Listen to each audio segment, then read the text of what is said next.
Well, we are having our time of our lives because, well, we found the leopard. So she's sitting in a quite dense, thick area, quite well hidden. So far, we don't see any sign of the cub, but you never know. The cub might pop out any time now and come out of that little thicket that she's in. She's lying not too far from where the carcass is, and we first found her, she was kind of walking through the bush, so I wonder if maybe she was suckling the cub somewhere, and then she's now come and lay up on top of a fallen over tree just to be able to see what's going on. She is a bit obscured at the moment, but hopefully she'll start to move around a little bit and even go up and feed on the carcass. But I'm so excited because we've had a really tough time of finding this female. She's been really elusive over the last few days, and the reason she's so elusive is because we're currently in the midst of a male territorial dispute. We've got this new male that's arrived that's pushing the older dominant male and the father of her cub out, and that means that she's had to move a lot, and she's been very, very under the radar. She's kind of gone into thickets, tried to hide this cub as much as possible,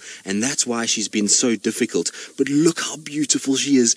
Leopards are my favorite animal, and I love spending time with them. Look, you see she's looking at the carcass now, so the carcass is not too far from where she is. What I'm hoping is she's going to go up and feed. It is one of the most incredible things to witness, a leopard climbing a tree. So we're just going to watch her come down. I think she's going to hop down. Let's see how she goes. She seems as though she's a little undecided. Jamie, so you're wondering when leopard cubs will go out on their own and hunt for themselves? Well, the thing is that a leopard cub, when it's first born, is that it's blind and it can't really kind of do anything for itself. And so it's very reliant on its mother for the first year to year and a half of its life. Once it reaches about a year old, that's when it will start hunting for the first time and start trying to chase things down. And then once it gets to about 14 months to 2 years, that's when mom will realize, well, you've outgrown me, you are able to hunt for yourself, and will then kind of chase that little cub away, and it will then become independent. But look at those eyes. Aren't they beautiful? She is one of the most beautiful female leopards that I've ever had the pleasure of spending time with. I know this female incredibly well. It's been almost 8 years of following her around, and she's provided some of the most spectacular sightings. So it's like spending time with an old friend, and to see how clever she's been during this sort of uneasy time with this new male, and how she's avoided him and kind of moved this cub around, has been just such an interesting process. And hopefully we're going to see kind of how she does that over the course of the next few drives. There she goes. Look at that. Isn't that amazing? Do you see how effortless it is for a leopard to get up into the tree? It is absolutely incredible. They have the most amazing strength and agility. Now, I'm just going to try and reposition, but while I try and reposition, I would like to know from all of you, you can let me know what you think of this leopard and her ability to get up into that tree by using a one-word tweet. So hashtag Safari Live, in one word, how you feel about seeing the beauty of this leopard and her ability to climb. Right, now I'm going to try and reposition ourselves and try and see if we can get a better view on her that's not so obstructed by all these trees. And while I do that, let's send you across to my friend James, the commander and host, who's got a rather beefy friend to show you. She's picked up this carcass, and it seems as though she's going to take it down the tree. Why she would be doing this, I'm not quite sure. Maybe she's going to drag it back to wherever the cub is. But look at this. Watch her try to descend with the carcass. It's a lot more difficult going down with something dangling from your mouth than it is to go up and down just by yourself. But what she's got there looks like a baby waterbuck, and so this is a really good meal for her. And she's eaten quite a bit of it. You can see that by the big fat tummy that she's gotten, and that's really important for her. She needs to feed incredibly well. Because she's got this cub, she needs to stay healthy and full and provide really nutrient-rich milk for the little one. So it's important that she feeds a lot. But here we go, she's coming down. Now you may also notice a car in the background. That's other people that are out here on safari that are enjoying the experience. Now I wonder where she's going with this carcass. She's unfortunately going behind a lot of vegetation. It looks like she's going back to that tree that she was sitting on to start with. I'm just going to go back quickly and see what's going on. Maybe we can get a better view of what she's doing. Let's see here. Now, she might go back towards that fallen over tree that's over there. It's difficult to see.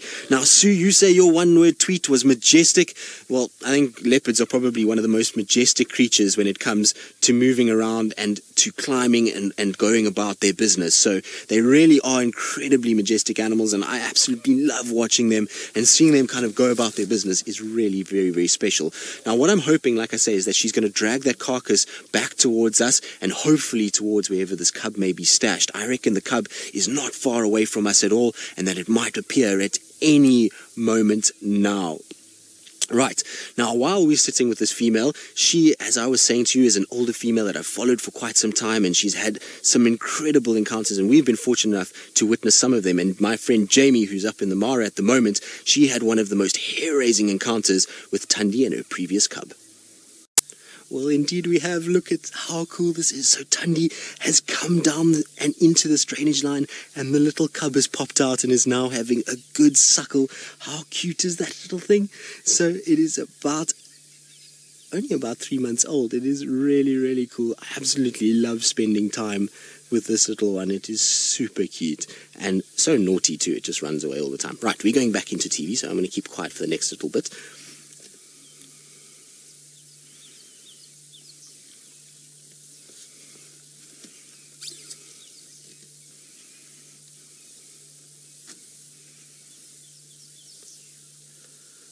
Well, welcome back to this live interactive safari, and we couldn't have had a better moment to come back, because look, this female leopard has come down into a drainage line and has found her tiny little cub, and they are busy having a little bit of a groom. So after the female is eaten, she's come back and she's providing a little bit of milk and motherly care to this tiny little one. How cute is that?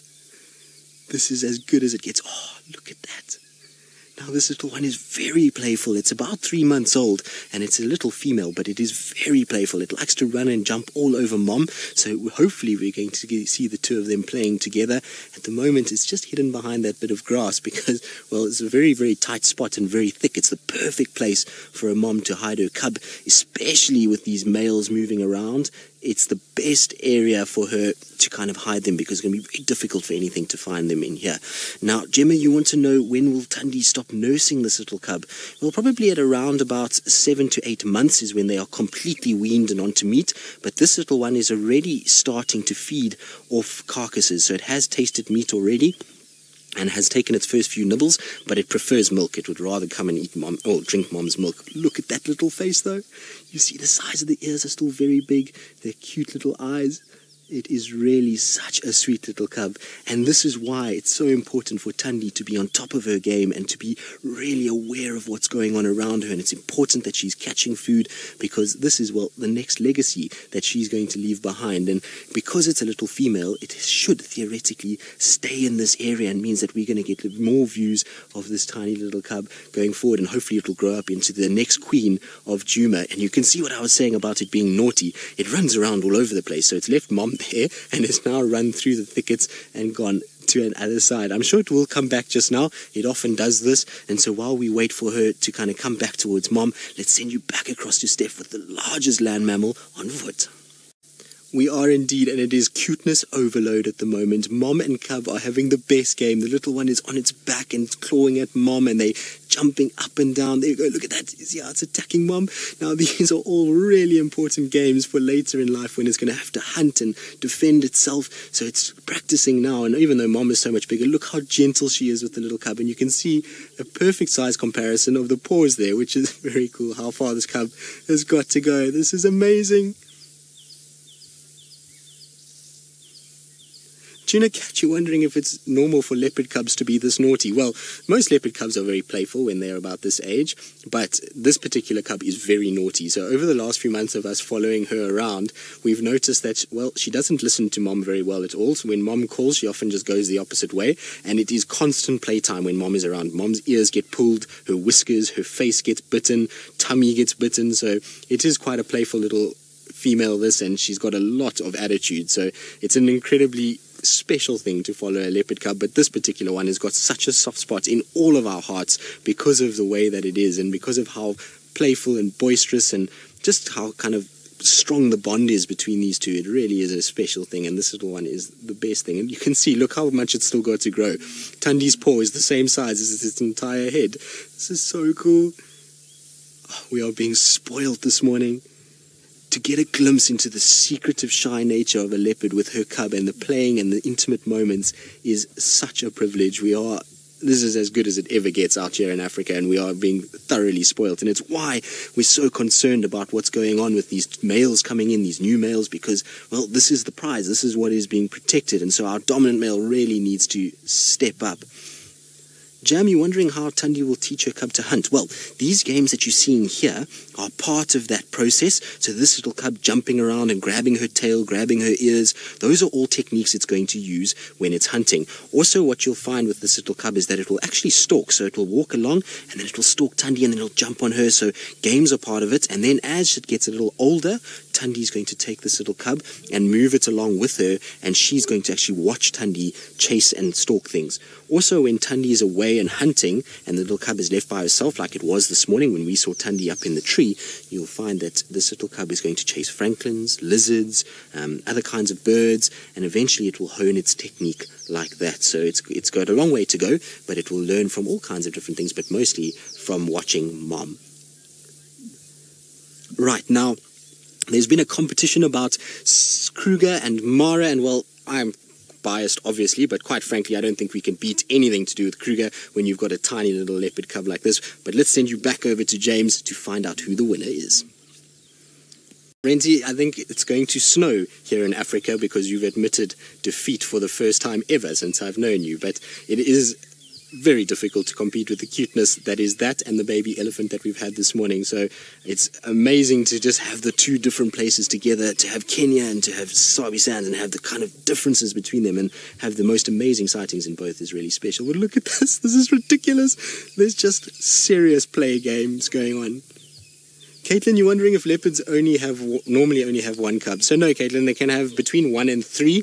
There has been recorded cases of 4, but here in Africa, generally it's more along the lines of 1, 2, or 3. The average for this particular area is normally 2. But because Thandi is starting to become an older female, she's now in her 12th year of living, that means that often the older females do tend to have less cubs. So having 1 is not unheard of, and it does happen quite often. Her previous 4 litters were all 2 cubs, so she managed to successfully raise 1 of every single one of those litters. Unfortunately, she lost 1 in her previous 4 as well. So she's kind of done really well, and maybe this 1 by itself will last and will survive. But she certainly is a really caring mother, and she's phenomenally good with this cub. You can see there's a lot of love, a lot of passion, a lot of care for this little cub. The fact that she's entertaining these games and not getting grumpy with the little one just shows. And this is one of the first times that I've actually seen Thandi looking happy playing with the little cub. So it's really very special to be here and to watch what's going on. Now, Gillian, you're wondering if this little cub has a name yet. So no, Gillian, it doesn't have a name just yet. It's still a little bit on the young side. Normally when we start to give our leopards names and ID kits, it's when they're around a year old, and that's because we know that their chances for surviving is much better. There's still a lot of risks involved for this little cub. We've been talking about these new male leopards that are coming into the area. We've got hyenas, we've got lions, we've got snakes, birds of prey, and so it's still a really dangerous time for this little cub. It's got to grow a lot more until it's going to be able to fend for itself and survive. And so that's why we don't assign a name to them just yet. We wait for them to get a little older when we know that it's more likely that they're going to survive and to make it into adulthood. But look at that. I think the tail is now the new game, and you'll actually see Thandi will move her tail. You see how it wiggles it like that? So we were addressing how she learns how to hunt. Well, Thandi's almost mimicking a moving animal by wagging her tail, and the little cub can then pounce on it and grab it and bite it. And also, it's a lot bushier on the tail, so it probably doesn't hurt as much. Dory, you say this is amazing. Well, Dory, I can promise you that these are one of the highlights I've had of a leopard and her mom. It really is special to be in the den to be able to see this. So I hope that you've thoroughly enjoyed it. And remember that this is only our second of 5. We do still have 3 more broadcasts coming, and so we have a situation where we're going to try and follow Thandi over the next 3 episodes, and we're going to try and see what's going to happen.